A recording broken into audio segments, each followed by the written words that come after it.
তো বন্ধুরা, যে সকালে উঠেই জোর কদমে লেগে পড়লাম সংসারের কাজকর্মে। কয়েকদিন তো ঘুরে ফিরে আসলাম, তো সেভাবে ভিডিও বানানো হচ্ছিল না। আর আমাকে এক দিদিভাই কমেন্ট করে বলেছিল বড় ভিডিও দেই না কেন। তো এই যে আজকের ভিডিওটা একটু বড়ই হয়ে গেছে, তো তোমরা স্কিপ করো না। আশা করছি তোমাদের আজকের ভিডিওটা একটু হলেও কোথাও ভালো লাগবে। আর অনু দিদিভাই আমাকে বলেছিল কমেন্ট করে যে দিদিভাই বড় ভিডিও দিচ্ছ না কেন। তো দিদিভাই আজকে এই যে বড় ভিডিও দিলাম। তো এই যে বড় ভিডিও তো কেউ দেখতেই চায় না। সকাল বন্ধুরা, কেমন আছো তোমরা? শিফটের নতুন একটা ব্লগে স্বাগত জানিয়ে শুরু করছি আজকের এই ভিডিওটা। তো এই যে সকালের উঠানটা ঝাড় দিয়ে আসলাম, বাসি উঠানটা। আর ঝিরিঝিরি বৃষ্টি কিন্তু পড়েই যাচ্ছে, সারা রাত্রি বৃষ্টি পড়েছে। তো এই যে এখনও ঝিরিঝিরি পড়েই যাচ্ছে। তো এই যে এখন স্নান টান করে একবারে পুজোটা দিয়ে আসবো। আর মেয়ে যে উঠে গেছে, তো এই যে উঠে গেছে, ও আজকে ডাকতে হয়নি ওকে। তো যে উঠে গেছে, তো অনেকটাই বেলা হয়েছে, 8টা মনে হয় পার হয়ে গেছে। তো অনেকক্ষণ আগেই উঠেছে, উঠেও পড়তে বসে গেছে। কারণ কালকে টিউশনি দিয়েছি, ওর হোমওয়ার্ক আছে, ও পড়ার তারা নয়, ও উঠে গেছে, আজকে আর ডাকতে হয়নি। তো যে উঠে এখানে বই নিয়ে বসেছে। তো আর যে জানলাটা খুলে দিয়েছি, তো জানলাটার আলো আসছে জন্য ওই যে কীরকম ঘোলা ঘোলা দেখাচ্ছে। তাহলে এখন রাখি বন্ধুরা, আমার কাজগুলো সেরে নিই, তারপরে আবার তোমাদের সাথে কথা হবে।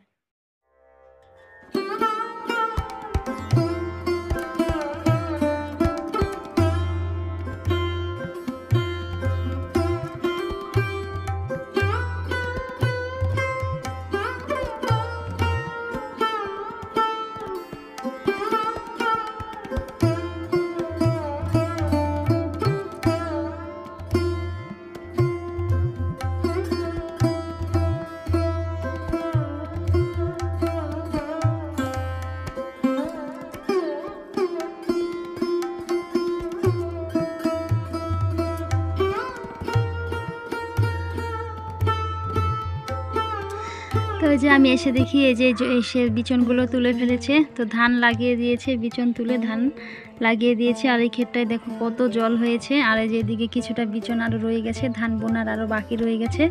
আর দেখো এই যে বাইরেটা কত সুন্দর লাগছে না, একদম সবুজ। তো এই যে বাগানে পাতাগুলো আসছে, আর ওই বাগানে দেখো পাতা চলে এসেছে। আর আমাদের খড়িগুলো দেখো জলের মধ্যে একদম ডুবে আছে, কত জল হয়েছে। কালকে এই ক্ষেতটার মধ্যে না মাছও দেখতে পেয়েছিলাম, একটা দুটো ছোট ছোট মাছ দেখা যাচ্ছিল। আর এই যে ব্যাঙটা দেখতে পাচ্ছ, দেখো ব্যাঙটা সুইমিং করছে। তো ব্যাঙটা যে ঘর থেকে ফেললাম আমি এখনই, কৌটোর মধ্যে ঢুকেছিল, একটা মগ ছিল, মগের মধ্যে ঢুকেছিল। তো এই যে ফেললাম, এখন ও সুইমিং করছে। আর ব্যাঙের কালারটা দেখো, ঘরে থাকে তো এর জন্য কালারটা যেরকম, এই যেগুলোকে কোনা ব্যাঙ বলে, কোনার মধ্যে থাকে ঘরের। আর অনেক জল হয়েছে জানো, একদম জলগুলো দেখো পরিষ্কার, নিচে একদম মাটিগুলো দেখা যাচ্ছে। আর কয়েকদিন থেকে এই যে বৃষ্টি হচ্ছে, এত বর্ষা নেমেছে, জামা কাপড়গুলো শুকাচ্ছে না। তো এই যে ঝিরিঝিরি কিন্তু পড়েই যাচ্ছে কুয়াশার মতো।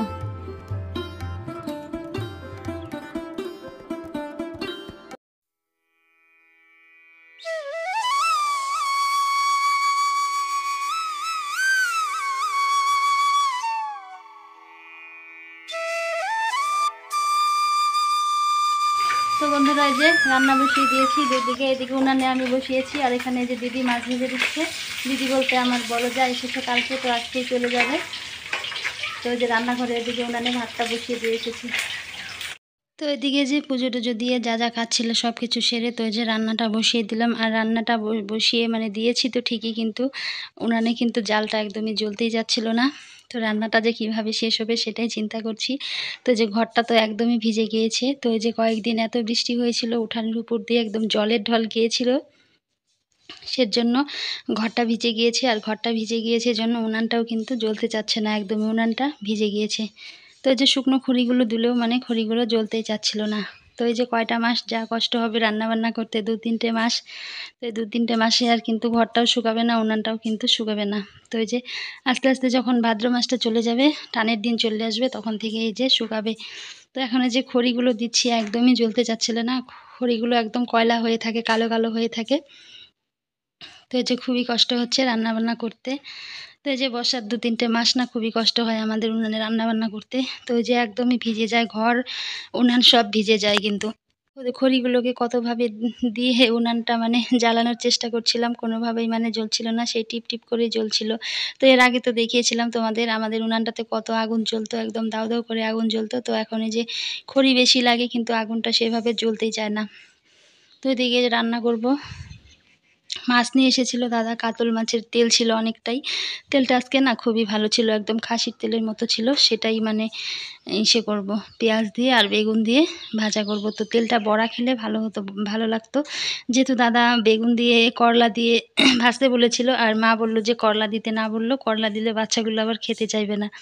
তো যে করলাটা আলাদা ভাজা করলাম, আর বেগুন আর পেঁয়াজ দিয়ে মাছের তেলটা ভাজা করলাম। আর এদিকে মাছগুলো তো দিদি ভেজে দিয়েছিল গ্যাসের মধ্যে। যেহেতু রান্নার একটু তাড়া ছিল, দিদি ওরা চলে যাবে, তো এর জন্য মাছটা একটু ভেজে দিয়েছিল। তো আমার এদিকে তাড়াতাড়ি এর জন্য হচ্ছিল কিন্তু।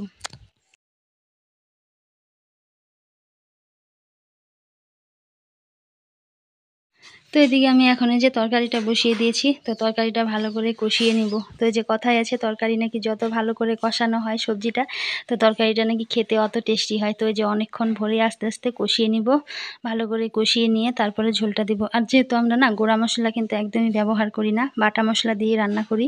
তো এই যে লঙ্কা বেটে নিয়েছিলাম, কিছুটা শুকনা লঙ্কা, বাড়িরই শুকনা লঙ্কা ছিল, কেনা শুকনা লঙ্কাও না। তো শুকনো লঙ্কা কিছুটা বেটে নিয়েছিলাম, আর কয়েকটা কাঁচা লঙ্কা ফাটিয়ে দিয়েছিলাম। তো ঝাল না হলে আবার মা আবার পছন্দ করে না, মা একটু ঝাল খেতে আবার পছন্দ করে। তো এদিকে যে জিরেটা ভেজে রেখেছিলাম, আর হচ্ছে তেজপাতা একটা সঙ্গে, সেটা যে নামানোর আগে আগে বেটে দিয়ে দেব। আর এই যে ভাজা জিরার গন্ধটা কিন্তু খুব ভালো লাগে। এই যে সবজিটাকে ভালো করে কষিয়ে নিচ্ছি, ভালো করে কষিয়ে তারপরে ঝোল দিয়ে দেবো। তো সবজি বলতে কি কচু দেওয়া আছে, তো একটা কচু নিয়ে এসেছিলো অনেক বড়, আর একটু সামান্য বেশি আলু দেওয়া হয়নি, কয়েক টুকরো আলু দেওয়া হয়েছে বাচ্চাদের জন্য, বাচ্চারা আবার কচু খেতে চায় না। আর কচু মা কিন্তু খুব পছন্দ করে, মা দাদা সবাই কিন্তু কচু পছন্দ করে। তো আমারও কিন্তু অতটা ভালো লাগে না কচু, মুখের দিকটাতে ভালো লাগে কিন্তু শেষের দিকটাতে কিন্তু ভালো লাগে না, শক্ত শক্ত লাগে। তো ওইদিকে যে কষানো হয়ে গেছে, তো আমি এখন এই যে জলটা দিয়ে দিচ্ছি তরকারিতে। আর ঝোলটা ভালো করে ফুটে উঠলে তারপরে মাছগুলো দেব। আর এদিকে যে মাছের ঝোলটা মানে কষানো হয়ে গেছে, জল দিয়ে দিয়েছি, ঝোলটা ফুটেও গেছে। আর মানে ভালো করে যদি ঝোলটা না ফুটে তাহলে কিন্তু খেতেও ভালো লাগে না। আর এদিকে মাছগুলো গনে গনে দিয়ে দেবো। আমরা তো বর্তমানে বাড়িতে 8 জন আছি, দিদি এসেছে একজন, 9 জন। তো বর্তমানে আমরা 9 জন আছি, তো 9টা পিসে যে দিয়ে দেবো, আর কিছুটা থেকে যাবে কালকের জন্য, সেটুকুনো হয়ে যাবে। তো কালকে তো বাড়িতে লোক আবার কম থাকবে, যেহেতু মাও চলে যাবে দিদির সঙ্গে, আবার ভাজতাটাও যাবে আর দিদিও চলে যাবে। তো আমাদের কালকে ওটুকুনো হয়ে যাবে। তো প্রতিদিন তো দেখো আনা সম্ভব হয় না, তো রেখেই পরের দিন এটা চিন্তা করেও কিন্তু খেতে হয়। তো যেদিন আনবে পুরোটাই যে খেয়ে রাখবো সেটাও কিন্তু না, পরের দিনের মানে কথাটা মাথায় রেখেও কিন্তু রান্নাটা করতে হয়। আর যেহেতু আমরা যেটা সেটা দিয়েই খেতে পারি, কিন্তু বাড়ির ছেলেরা কিন্তু মানে একটু মাছ টাছ না হলে কিন্তু ওরা আবার খেতে পারে না। তো ওই যে আমার ভাসুর বলো আমার বর বলো, ওরা একটু মাছ টাছ না হলে ওদের খাওয়াটা আবার একটু ভালো হয় না। দিয়ে যে আমার মাছের ঝোলটা হয়ে গেছে প্রায়, তো জিরেটা বেটে ওইদিকে দিয়ে দিয়েছি। তো মাছের ঝোলটায় যে এখন নামিয়ে নেব। তো এদিকে ভাজাগুলো তো আগেই হয়ে গেছে। তো যে মাছের ঝোলটা হয়ে গেলে রান্নাবান্না কমপ্লিট। আর এদিকে কিন্তু ঝিরিঝিরি বৃষ্টি কিন্তু এখনও বাইরে কিন্তু পড়েই যাচ্ছে। যাই হোক না কেন, বৃষ্টি হোক যাই হোক না কেন, সংসারের সময়ের কাজ কিন্তু সময় মতো করতেই হবে। এদিকে দুপুরে রান্নাটা যদি তাড়াতাড়ি হয়ে যায় তাহলে কিন্তু ভালো লাগে, নিজেরও ভালো লাগে কিন্তু। আর রান্নাবান্না যদি দেরি হয়ে যায় না, একদমই কিন্তু ভালো লাগে না। তো ওই যে রান্নাটা হয়ে গিয়েছিল, তাড়াতাড়ি হয়ে গিয়েছিল, যেহেতু বেশি কিছু আজকে রান্না করতে দেয়নি। আর আমার মাছটাও যেহেতু গ্যাসের মধ্যে দিদি ভেজে দিয়েছিল, এর জন্য আমার রান্নাটা মেয়ে স্কুল থেকে আসার আগেই কিন্তু হয়ে গিয়েছিল। তো এই যে এখন রান্নাবান্না হয়ে গেছে, এখন এই যে গুছিয়ে নেব।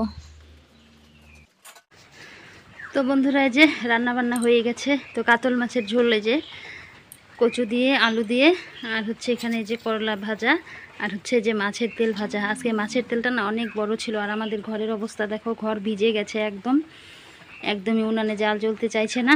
তো রান্নাবান্না কমপ্লিট হয়ে গেছে। তো এই যে অনবরত পড়েই যাচ্ছে 10-12 দিন থেকে বৃষ্টি, আর বৃষ্টি আর থামার কোনো নামগন্ধ নেই। তো ওইদিকে অনেক কষ্ট করে রান্নাবান্না হলো। তো মাছগুলো কষিয়েছিলাম গ্যাসের মধ্যে, দিদি কষিয়ে দিয়েছিল, মানে আমার বড় যা। আর ভাতের হাঁড়িটা এখনও সোজা করিনি, ভাতের হাঁড়িটা সোজা করব।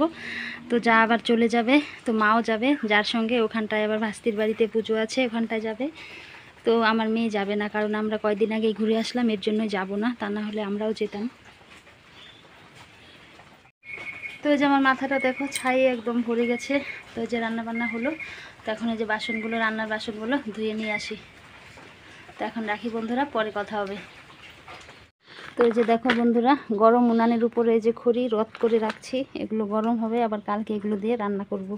তো এটা যদি মানে অন্য দিন হতো, ঠান্ডার দিন হতো, তাহলে এরকম খড়ি কি দেওয়া যেত উপরে, একদম জ্বলে যেত কিন্তু খড়ি।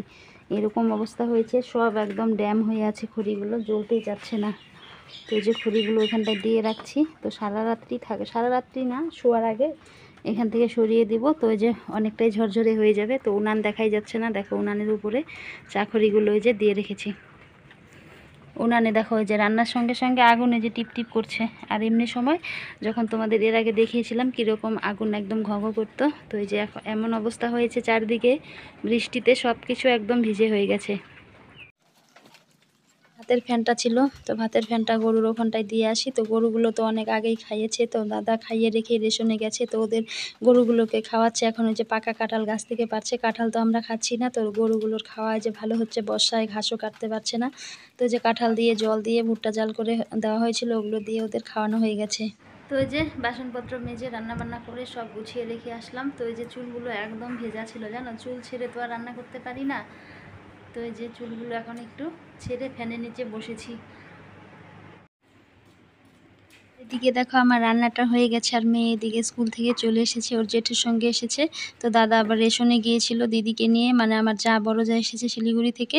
তো ওই যে দিদি আমাদের মানে রেশন তুলে দিয়ে যায়, তো ওদের কার্ডগুলো একসঙ্গে জয়েন করা আছে। তো দিদির আঙ্গুলের ছাপ ছাড়া আবার ওদের কার্ডগুলোতে আটা দেয়, তো তোলা যায় না। তো এদিকে রেশন তুলতে গিয়েছিল, তো মেয়ে স্কুল থেকে এসে যে বায়না ধরেছে ওকে খাইয়ে দিতে হবে, যদি খাইয়ে না দিই তাহলে নাকি মাছ খাবে না, আর মাছ একদমই খেতে চায় না।